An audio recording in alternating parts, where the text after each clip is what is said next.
Good morning, Title I coordinators. Thank you for joining us for our December webinar. I'm Erin Suddeth, and I'm the branch manager of the Title I Part A Support and Improvement branch here at KDE. And with me, I have... Hi, I'm David Malonte, one of the assistant directors in the Division of School and Program Improvement. Right, and I think we already took care of muting all the mics and turning off all the cameras. We will have time at the end for questions, as always. So if you're on Teams, you can put those in the chat, or you can come off mute and just ask your question out loud. You can also send those to me via email at erin.suddeth@education.ky.gov. We do record all of these webinars and post them to our webpage. This one might not be posted until tomorrow because I'll be out of the office this afternoon, but it won't be later than that. If you weren't able to join us for last month's webinar, that of course is posted on the webpage. And in addition to our usual announcements and reminders and things like that, we went over some reminders about possible application revisions that you might need to make once you receive your final allocation in GMAP. And then the main focus was on some required policies and procedures specifically related to homeless children and youth and foster children and youth. And those are some things that we do see some monitoring findings for.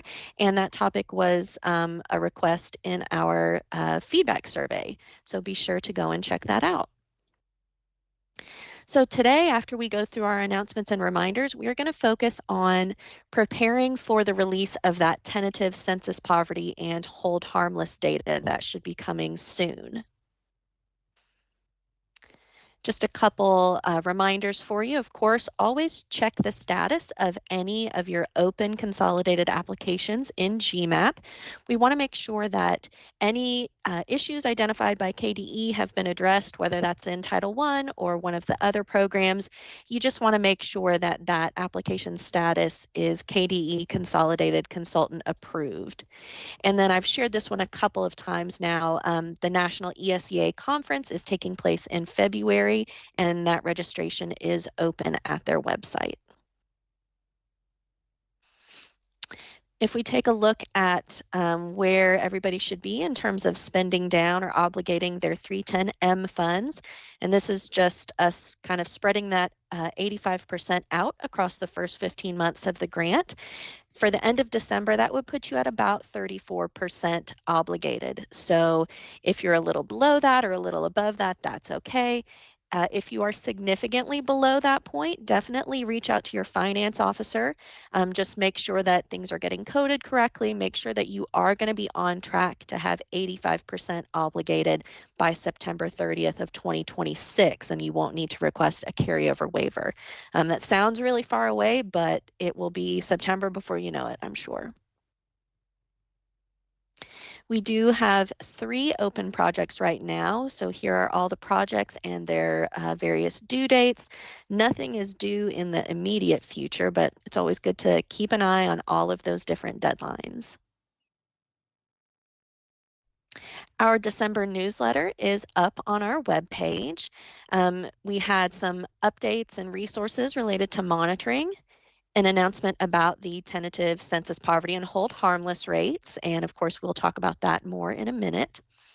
We have an article about person role manager updates. We try to include this at least twice a year, typically around June or July, and then again in December or January when we see a lot of people retiring and roles changing.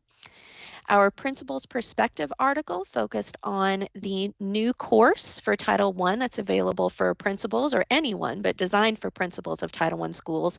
The Title I Part A for Schools course that's in our Kentucky Learning Hub. And I shared some information during a webinar a few months ago. And then, of course, we had our recurring articles about open projects and year at a glance activities. So just remember, if you are not receiving the newsletter, or maybe someone else in the district or at a Title I school wants to receive it, just let me know and I will get you added to the subscriber list. Here are our year at a glance suggested tasks for December.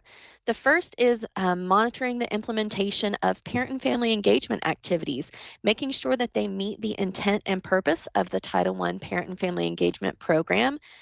We want to make sure that these events are focusing on two-way communication. They're engaging parents in their child's education. Ideally, parents are leaving these events having gained some sort of knowledge or skill that they can then implement at home to support their child. So just as a reminder, entertainment and social activities, this could be award ceremonies, holiday parties, dances, things like that, those should not be paid for with Title I Part A funds. And then ensure that the supplement, not supplant methodology is on file at the district office if that's required for your district. There are some exemptions from that methodology, and you can check those out in the U.S. Department of Education's informational document, and that is on page 20. And we also have KDE's Title I supplement, not supplant information document as well. So moving on to our main topic for today, tentative census poverty data and the corresponding hold harmless rates should be released in the coming months. We typically receive this information from USED in December and make it available to districts in January, but it just depends on when we get that information from USED. We haven't received it yet, but when we release it, it is going to be posted on our website. You'll see an announcement in the commissioner's weekly email message, and I'll email all of the district coordinators directly to let you know about that. So this data is something that we share with districts for planning purposes for the upcoming school year. And you'll probably hear me say this several times during today's webinar, but I feel like I can't remind everybody enough that any of the numbers in this document are going to be tentative. They are subject to change. And the whole idea is that you can use this data to calculate an estimate of your school year 26-27 Title I Part A allocation. Before we learn how to calculate that estimate, I think it's important to understand the census data itself, and that starts with the concept of something called formula children.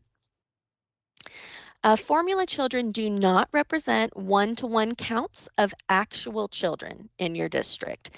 Formula children are based on poverty and population estimates provided by the Small Area Income and Poverty Estimates branch, or the SAPE branch, at the U.S. Census Bureau.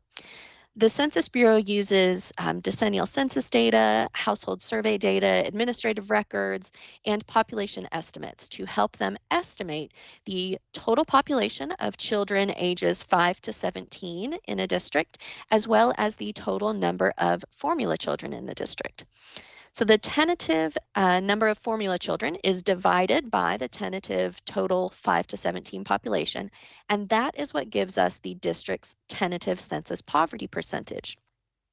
So when we talk about these formula children, we are talking about three groups here. The first is children residing in the geographic boundaries of the district from families below the poverty level that is identified by census data and compiled by the Department of Commerce.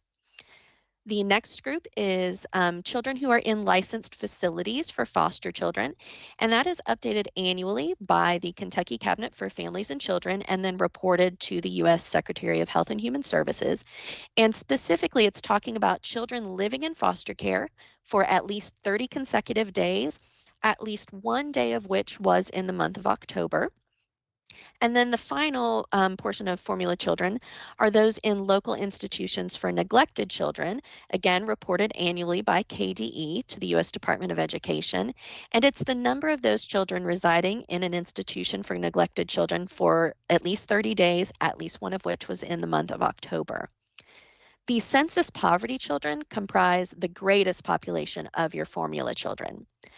Now, you may have noticed that these data points don't look like the ones that your district uses to determine the district poverty percentage or a particular school's poverty percentage.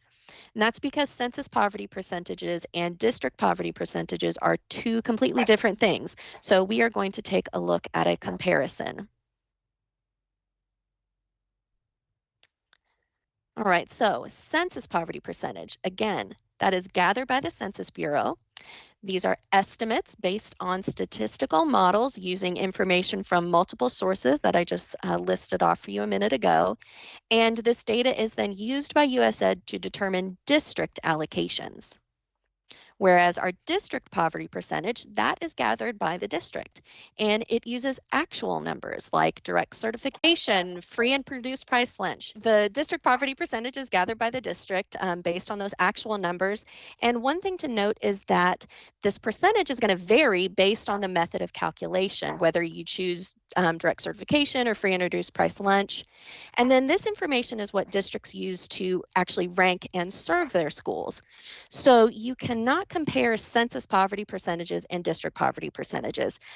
Census poverty percentages don't reflect any numbers that are collected by the district or by KDE. There's not, say, an infinite campus report that you can just run to get your census poverty percentages. I've shared similar data like this with everyone for several years now, and I think it just really helps emphasize the lack of a relationship between census poverty data and district poverty data. So what I did is I selected six districts at random, and I just listed their final census poverty percentages for school year 24-25, and then the district poverty percentage according to the FY 2025 GMAP application. Now, some of these districts use free and reduced price lunch to measure poverty in GMAP. Others use direct certification. And you can see how different the numbers are. So, for example, we've got some census poverty percentages of 15% compared to a district poverty percentage of 55%. There's no magic formula that you can use to get from one percentage to the other, unfortunately. Sometimes these percentages will move in the same direction. Maybe from year to year, both will increase or both will decrease. And then there are other times where one percentage might increase and the other decreases. So your hold harmless amount, that is the rock bottom dollar amount that the district may receive in the coming fiscal year, with a very big caveat there, provided that adequate funds are appropriated by Congress. It's all going to hinge on that.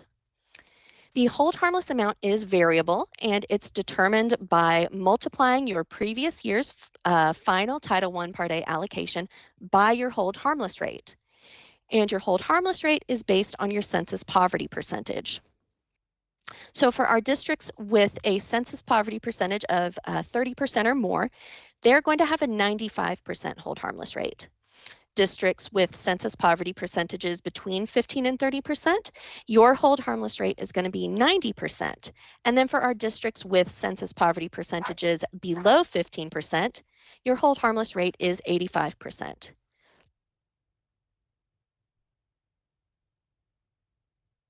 So when KDE releases all of this information, it's just a PDF document, and it's got a really big table in it with the following information that I've sort of duplicated here on the screen.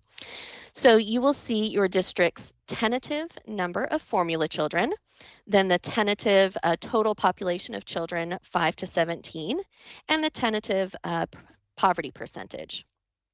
You're going to multiply your tentative hold harmless percentage by your final school year 25-26 allocation, and that's going to give you your tentative hold harmless amount for school year 26-27. So let's say that I am District A, and my final Title I allocation for this year was $1 million. I've got a hold harmless percentage of 90%. I'm going to multiply that $1 million by 90%. And then I know that as long as adequate funds are appropriated by Congress, I can plan for at least $900,000 for school year 26-27. So what I'm going to do as I start thinking is I'm going to plan all of my program must-have items based on that $900,000.